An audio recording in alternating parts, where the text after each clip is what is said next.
आज सकाळीच माझे जुने पार्सल ओपन करण्याचा योग आला. हाय, वेलकम टू सान्वीज व्लॉग.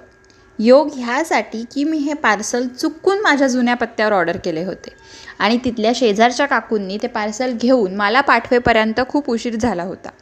ह्या पार्सलची रिटर्न डेट निघून गेली होती. त्यामुळे आहेत तसे हे पार्सल स्वीकारण्याखेरीज माझ्याकडे कुठलाही ऑप्शन नव्हता. पार्सल हातात घेतल्या घेतल्या मला जाणीव झाली की मी हे काचेचे जार मागवून खूप मोठी चुकीची केले आहे. कारण साध्या कपबशा माझ्या हातातून फुटतात, त्यामुळे हे काचेचे मसाल्याचे जार किती दिवस टिकतील ह्याची गॅरंटी नाही.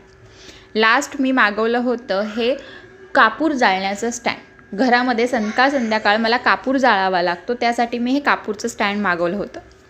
हे कापूर स्टँड पाहून मला थोडं समाधान वाटलं की नाद केला पण वाया नाही गेला. आज सकाळीच रांगोळी काढताना माझं मन थोडंसं हळवं झालं होतं. आता रांगोळी काढताना मन हलवं होण्यासारखं काय आहे तर सांगते. इतर घरांमध्ये मुलींना रांगोळी काढायला ना त्यांची आई, ताई, आत्या, मावशी शिकवतात.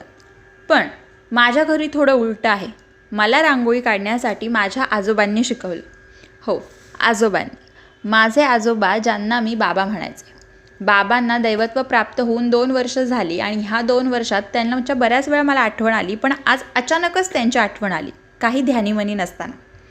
बाबा रांगोळी जेव्हा मला शिकवायचे तेव्हा मला नेहमी एक वाक्य सांगायचे, शिवताई, ज्या मुलीच्या हाताला वळण असतं ना ती संसार अगदी सुखाचा करते. कदाचित आज माझा हसता खेळता संसार बाबा बघतायत आणि त्यांनीच मला भरभरून आशीर्वाद दिलेत.